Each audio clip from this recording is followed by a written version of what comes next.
नमस्कार, आपके साथ मैं हूं साक्षी जोशी। राफेल के 5 विमानों की खेप अब बहुत करीब आ चुकी है। फ्रांस से यूएई पहुंचने के बाद कल सभी 5 राफेल विमान सीधा अंबाला एयरबेस पहुंचेंगे। लेकिन आपको बता दें कि रक्षा मंत्री राजनाथ सिंह राफेल विमान को रिसीव करने के लिए पिछले साल अक्टूबर में फ्रांस गए थे।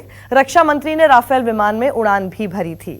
राफेल रिसीव करने से पहले राजनाथ ने शस्त्र पूजा भी की थी। इस दौरान नींबू चढ़ाने पर काफी विवाद भी हुआ था। फ्रांस दौरे के बाद राजनाथ सिंह से बात की थी हमारे एग्जीक्यूटिव एडिटर सुकेश रंजन ने। आपको दिखाते हैं इसी इंटरव्यू का एक हिस्सा। आप तेजस में भी उड़े, राफेल में भी उड़े, क्या एक्सपीरियंस रहा? नहीं यार, हमारे पायलट्स उसमें उड़ते हैं, हमारे वायुसेना के जवान यदि उसकी फ्लाई करते हैं तो एक बार मैं भी बैठ गया तो इसमें कौन सी बड़ी बात है। नहीं, हमारे कुछ दोस्त हैं और वो फाइटर पायलट है, वो कहते हैं बहुत आसान नहीं है तेजस में उड़ना या राफेल में। वो 4.5 जनरेशन का वो फाइटर पायलट है, उसमें अगर कोई आपकी उम्र का आदमी जो ट्रेंड नहीं है वो बैठे तो कहते हैं कि मुश्किल तो होती है। यदि हमारे जो है वायुसेना के जवान, हमारे जो है पायलट्स, कैप्टन्स, यदि ये जोखिम उठा सकते हैं, यदि रिस्क ले सकते हैं, तो इस देश का डिफेंस मिनिस्टर क्यों ना करे? ये कुवत तो डिफेंस मिनिस्टर के अंदर भी होनी चाहिए ना। वो बेचारे भी अपनी जोखिम उठाते हैं ना। तो जोखिम उठाने का एक, मैं समझता हूँ, साहस तो डिफेंस मिनिस्टर के अंदर भी होना चाहिए, जैसे हमारे जवानों के अंदर है। हमारे चाहे तीनों सर्विसेज जो हैं, आर्मी, एयरफोर्स, नेवी, इन सबके सारे अधिकारी ये जवान जोखिम उठाते हैं, तो मैं क्यों ना उठाने की ताकत रखूं? नहीं, होम मिनिस्टर के तौर पे हमने देखा था कि आप झारखंड चले गए, वहां बाइक पे बैठ गए।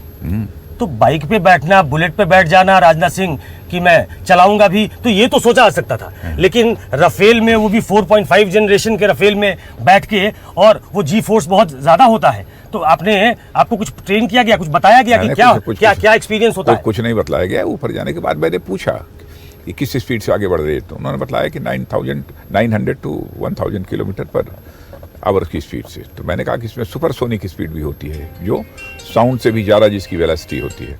तो मैंने कहा कि या सुपरसोनिक स्पीड से चला कर उसको दिखाइए। तो उन्होंने दिखाया। कैप्टन फिल फिर पेरिस के थे। तो कोई खास बात नहीं है, हमारे लिए बहुत सब सामान्य बात है। ये सामान्य था आपके लिए? हमारे लिए सामान्य है। उस स्पीड पे आप फ्लाई कर रहे थे।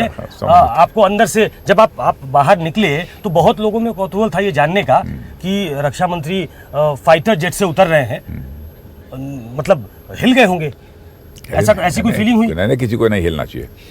मैं हिलता उलता नहीं, इन सब चीज़ों से डर नहीं लगता मुझे। अच्छा, आप वहाँ गए पेरिस में तो कंट्रोवर्सी भी हो गई कि आपने ओम लिख दिया। क्या गलती, क्या पाप कर दिया, क्या अपराध कर दिया? अरे ओम ने लिखता तो मैं क्या लिखता? उस दिन दशहरा था, विजयदशमी था, शस्त्रों की पूजा होती ही थी। अब प्रतिवर्ष यदि मैं करता हूँ तो उस दिन फाइटर प्लेन, राफेल से बड़ा शस्त्र हमारे पास कोई ऐसा था नहीं जिसकी मैं पूजा कर सकूं। तो देश की सुरक्षा करने वाला वो फाइटर प्लेन था, तो स्वाभाविक रूप से मैंने उसकी पूजा कर दी। अब ओम लिखने पर आपत्ति है, तो ओम ने लिखे तो क्या लिखे, किसका नाम लिखे? ओम का जहाँ तक सवाल है, यह ब्रह्मांड को परिभाषित करता है। यह अनहद है, न इसका कोई प्रारंभ है न इसका कोई अंत है। और अपनी अपनी भाषाओं में लोग बोलते हैं। क्रिश्चियंस आमीन बोलते हैं, मुस्लिम्स आमीन बोलते हैं, हमारे सिख भाई एक ओंकार बोलते हैं, हमारे बौद्ध भाई ओम मणि पद्म हूम बोलते हैं। तो सब में तो आ ही है पहला अक्षर। इसीलिए मैंने कहा ना कि इसका, ये ब्रह्मांड को परिभाषित करता है। ब्रह्मांड का ना कोई आदि है ना अंत है।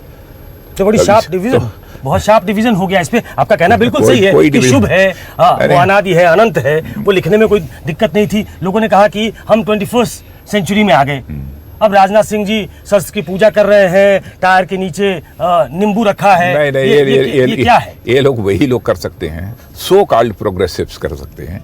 सो कॉल्ड मैं कह रहा हूँ, जिनको जो कहते हैं नींबू रखना तो टोटका है। नहीं, जो भारत की आत्मा को नहीं समझते हैं। अरे मैं कहता हूँ कि हमारा जो भी उस पर कैप्टन बैठे, जो भी हमारा पायलट बैठे, हमारे वायुसेना का जो जवान बैठे उसको फ्लाई करने के लिए, उसकी ज़िंदगी पर बिल्कुल कोई आँच ना आने पाए, उसे कोई किसी प्रकार का खतरा ना पहुँचे, उसके लिए जो भी करना होगा इस देश के रक्षा मंत्री के नाते मैं सब करूँगा। वो करना भी चाहिए। करना भी चाहिए। लेकिन आपको ट्रोल करने लगे लोग कि नहीं मेट्रो का उद्घाटन करने गए थे प्रधानमंत्री। उन्होंने कहा कि बताइए हम 21st सेंचुरी में पहुंच गए, लोग मिर्ची लगा देते हैं, नींबू लगा देते हैं। तो पता नहीं राजनाथ सिंह के बारे में कह रहे थे क्या? मुझे अपने देश के जवानों के लिए, अधिकारियों के लिए जो कुछ भी कोई कहेगा कि यह भी कर डालिए, उनकी जिंदगी सुरक्षित रहेगी और उनके अंदर जो है कुवत और साहस इस देश को सुरक्षित रखने के लिए बनी रहेगी, वो सब राजनाथ सिंह करेंगे।